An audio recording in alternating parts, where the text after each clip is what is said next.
Hey, what up you guys? Thanks for tuning in once again. It's Tommy with Tommy Ross Music. If you're new to the channel, do me a favor, hit that like, subscribe, and ring the bell so you know when we do stuff like this again. Today I'm going to be showing you the right way to change your guitar strings. And I have a Les Paul style headstock, so 3 on each side for this guitar, but I'll show you how to apply some of the concepts to your, Fender style headstocks, or 6 on one side, or 7, however many strings you have. So, getting right into it, we have our tuner down here. See that? I guess we could get this strap out of the way. I like to use these things. Ernie Ball makes them, Fender makes them. Just because, I don't really care too much for, I'm not jumping around on stage, and, I don't like replacing original pieces. Although I've already had to with this guitar. So I'm going to be using the D'Addario's, I don't know how to pronounce that, D'Addario NYXL strings. They're a pretty penny over the average price of your Ernie Ball regular Slinkies, but they're about 3 times as much.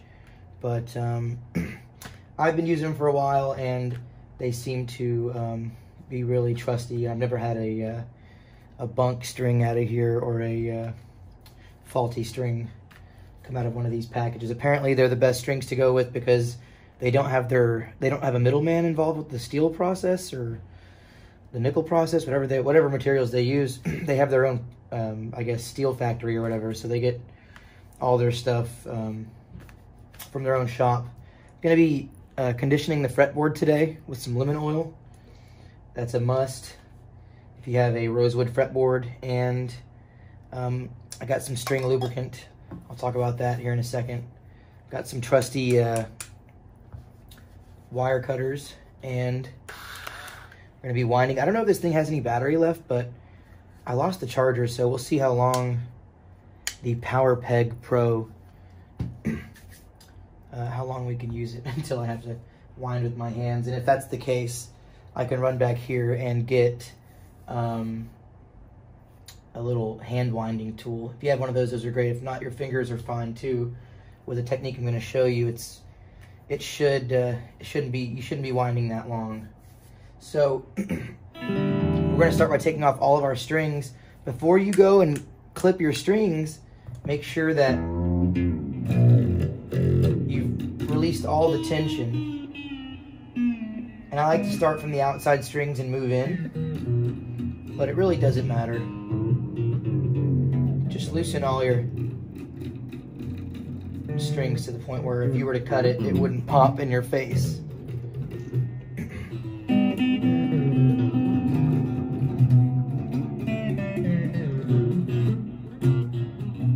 Okay, that should be good. You can come right down at the 12th fret, wherever you want really,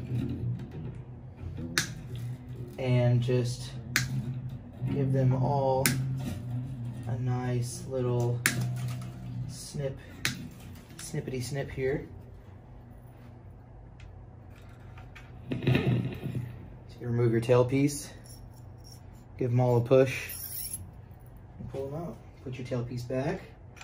Be careful not to adjust the height or anything on your bridge or tailpiece, because if you liked your setup prior to, it's very easy to knock something out of whack, even intonation on your bridge.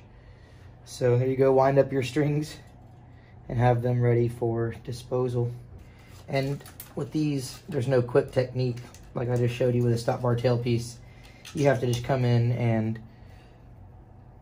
get them all individually. Okay. Now I do I guess you would say a locking string method. I basically tie the strings to create like a pinch knot or whatever, so that it winds over itself and kind of gives it a it's like if you have locking machine heads, you won't have to worry about this, but if you have standard, vintage Clouson style, and you want that extra hold for when you're bending strings, or you know, you want your guitar to have that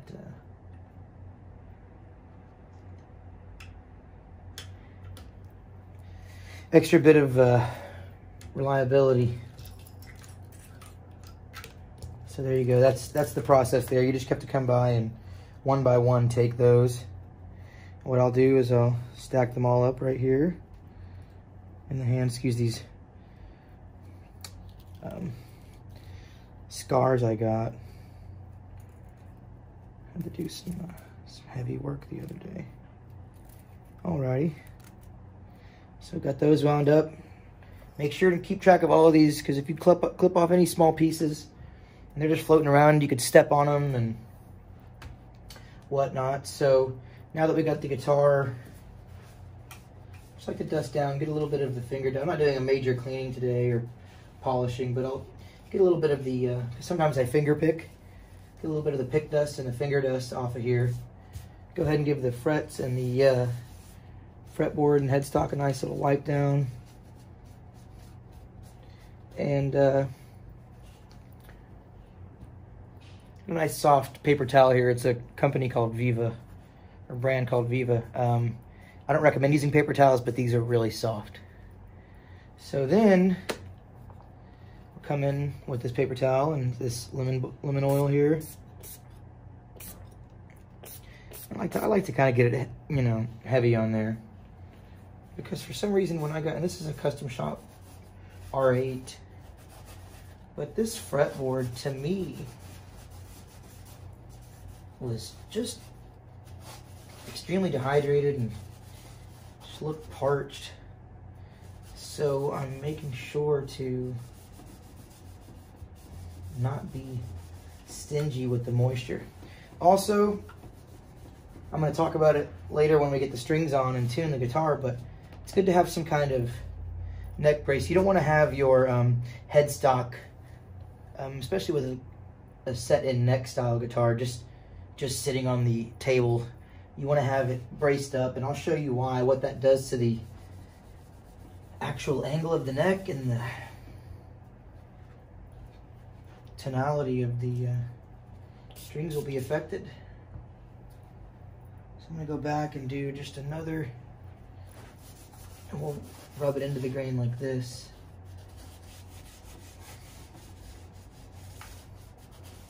And you'll see, the last time I did this, I thought, I was like, oh wow, yeah, it's going to be lemony and oily from here on out, but no, not even a couple hours later, it was back to looking pretty dry.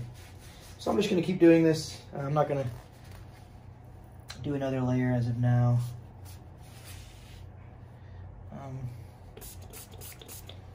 Well, this will be it for now, and then each time I change my strings, I'll just do this more and more and hope that it restores life to my frets. Now that your hands are all slippery and greasy, go ahead and grab your strings and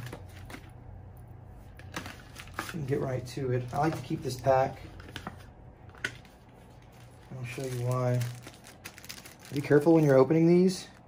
There's some loose string edges here, and if you were to grab this and pull it this way, see, you can severely injure yourself. Good under your thumbnail, and oof. So try to find a part of the bag that you won't hurt yourself with. Ernie balls are different than D'Addarios, but okay, and we'll get this trash. Get it out of there. I like to clean as I go. So they set your strings in 3 groups. You got your 5 and 6, which is going to be represented by red and gold. Your 3 and 4, which is going to be represented by black and green. And then 1 and 2, which is silver and purple. So I'll start with the low E, the 6. Okay. And we'll just put these on one at a time. That's all you can do.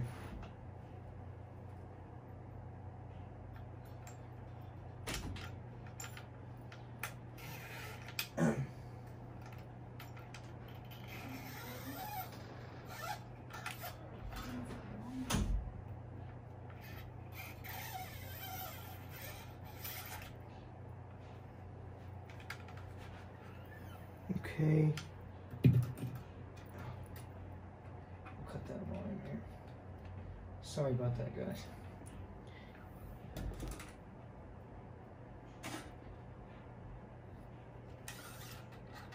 Try not to fall asleep. You'll miss some good stuff. So, gonna make sure your ball is all the way seated in your stop bar tailpiece. Your string is resting on top of the saddle. And you can go ahead and put your string parallel through the or the machine head post, and you don't want to pull it where there's no slack.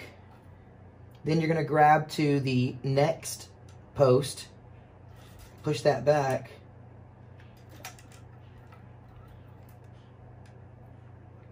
then lock that right there. Okay, so one more time, you're going to grab it at the next post, push that back,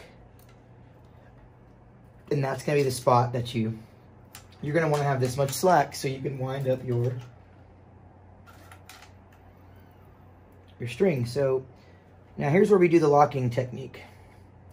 You're going to grab your excess string while keeping it still. You're not going to slide it around. You're going to keep it at the same spot you had it.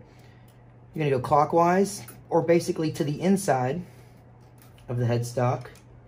Come around, pull under, and then pull straight up. Okay. Now that it's straight up, we can start winding, but we're going to want to keep it up.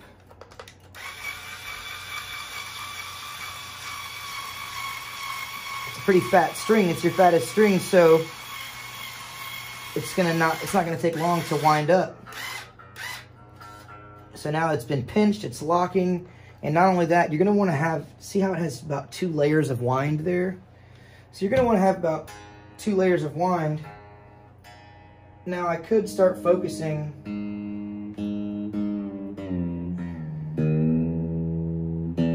on tuning it, but now's not the time to worry about tuning. We want to get all the strings on first before we start worrying about tuning the guitar, if you've taken all your strings off. Now, if we were tuning or replacing one string at a time, then we can get right into it.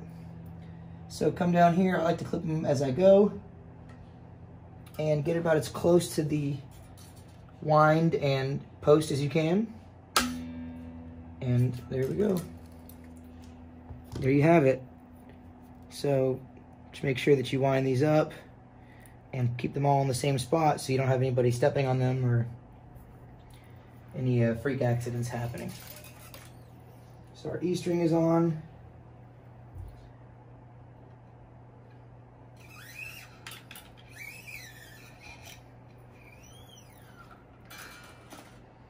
Now we'll focus on the A. Make sure that the ball is seated in the tailpiece. The string is seated on the saddle. We're going to follow the same technique here. We're going to go a machine head post ahead and push it back to where you have about just enough room to fit your fist and your thumb around the 12th fret underneath the string. It's kind of always been something I've looked for as well. So once again, we're going to come to the inside of the headstock, come under, and then pull up. And in 3, 2, 1, the magic bullet. Just kidding. In 3, 2, 1, wind up your string there. And we'll, like I said, worry about tuning later. Make sure that this is at a spot where when you're clipping it, I've had scenarios where I left the string coming out of the head post like right here, and I've gone to clip the excess, and not only did I clip the excess string, but I also clipped the freshly strung string beneath it, so be careful. There.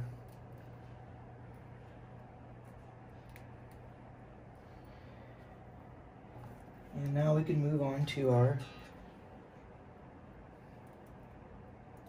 D and G string here. Okay.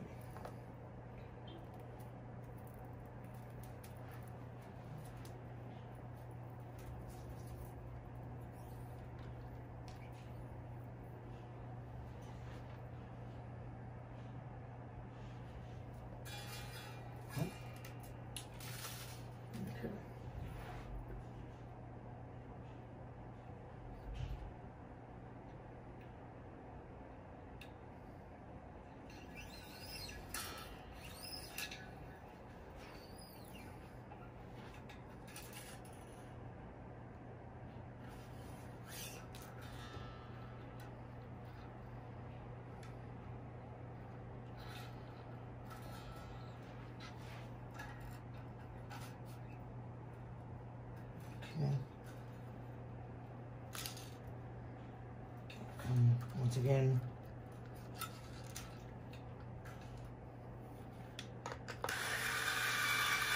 come inside to the inside of the headstock, so clockwise, underneath, and up, and we'll start winding. Now everything's going to change on the other side. Well, not everything, but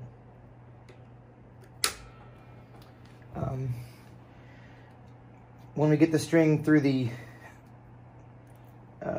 thread hole of the headstock post, we're going to be stringing, to start the locking technique, we're going to be bringing the string counterclockwise, once again inside, towards the inside of the headstock. So we got our G string through.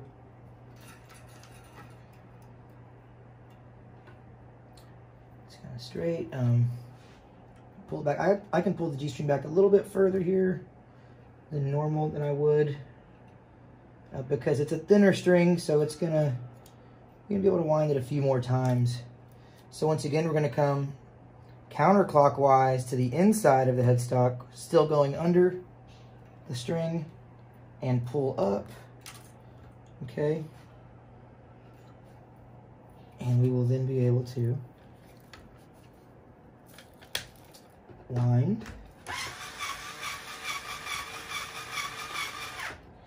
Oh lordy. There we go. Locked. Now, I'm fixing to stop here because before I get too tight, I'm not on my saddle, so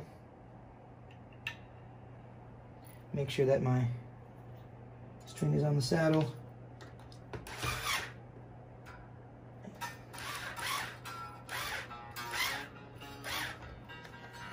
Once again, don't worry about the tuning yet if you're replacing all of your strings at the same time.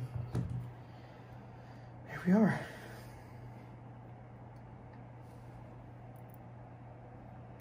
We are 2/3 of the way there.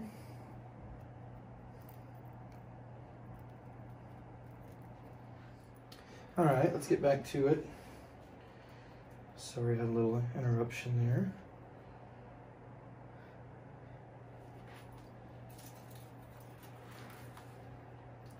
So we're on to the second or B string.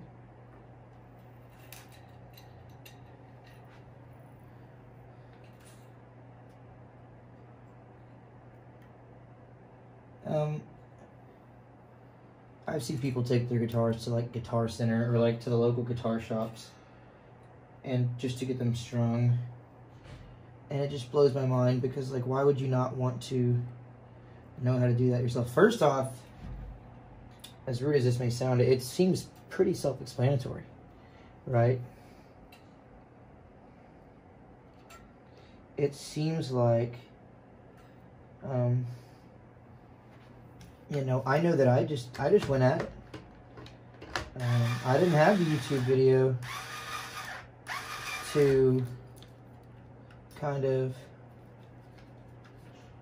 and I don't even really think I needed it. Oh, there you go. I don't even think I really needed it, man.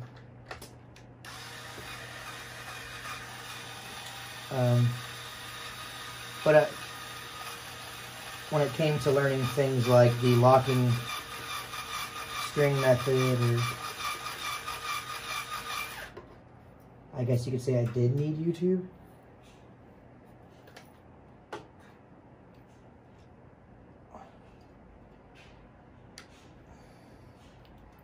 So, yeah, I don't want to sit here and sound like, you know, I didn't need anybody.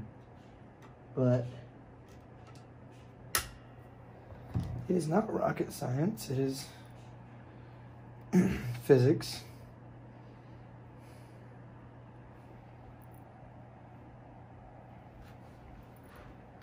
Also, another pet peeve is, you know, like when guys string their guitars, and I don't care who you are. I mean, you could be Jimi Hendrix, and that's cool. I mean, Jimi, I guess, can get away with it.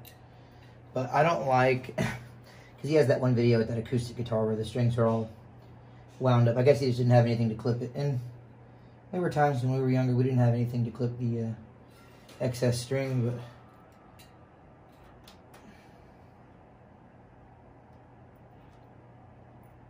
but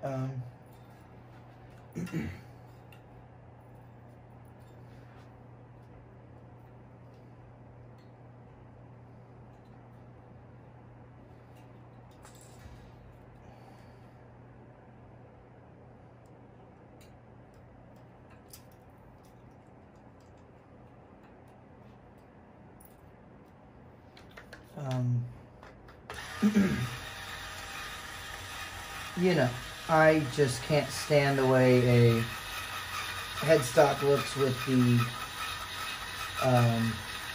excess strings just flanging all out and, you know, essentially a safety hazard. Poke somebody in the eye with those dang things. And yeah, it's just not cool, man. I just don't like that at all. Get some clippers. Just like that, the guitar is strung.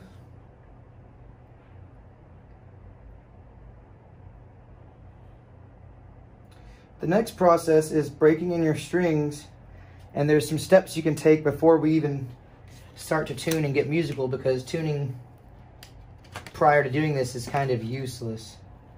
So what we can do now is,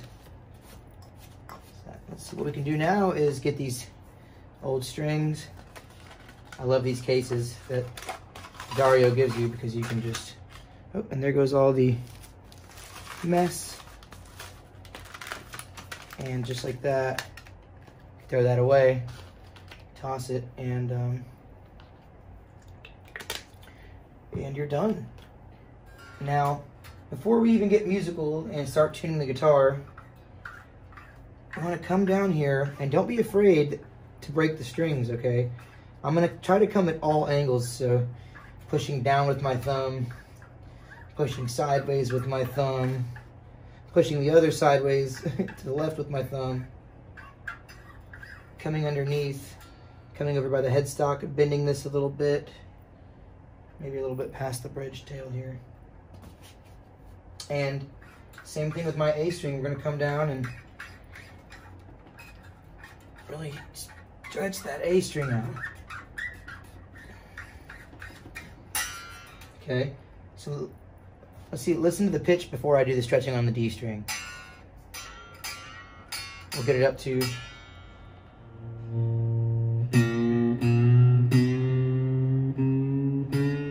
D.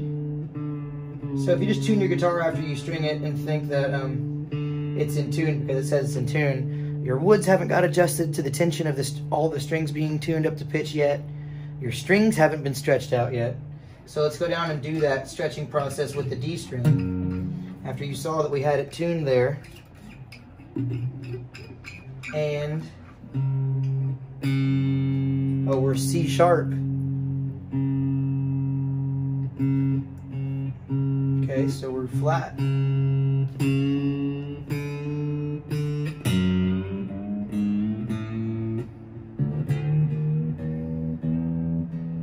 Now we can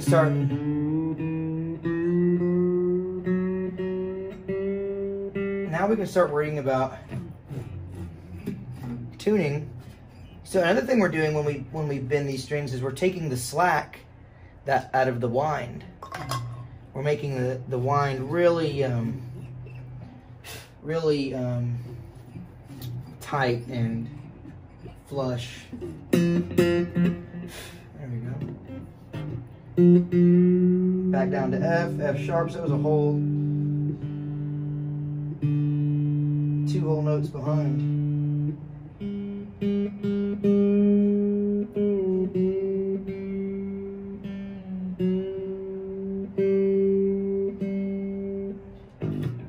Now basically what's going to happen after I get all these in tune, I'm not going to go down my playing process, but basically, like I said, your woods have to get used to the tension.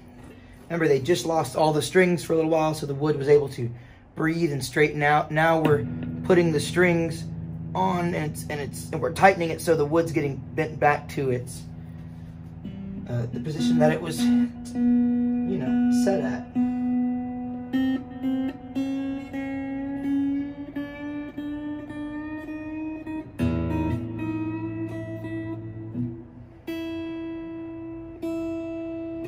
Okay, so I'll go down and I'll do the same little number to our B string. Try to get the slack out of the wind. And the same with our high E string. Let's see what happens. Now, although these may be in pitch right now, now that the woods are adjusting, they're all fixing to go flat again for the next couple of cycles of tuning. But before we do that, the last thing I'll show you guys in the video is get you some string lube and use it after every time you play. You're gonna see some leftover rust on the pad right here, but it's still got its oils or lube. And just come on down. Make sure everything feels nice. Oh, so our A string wasn't actually seated on the saddle.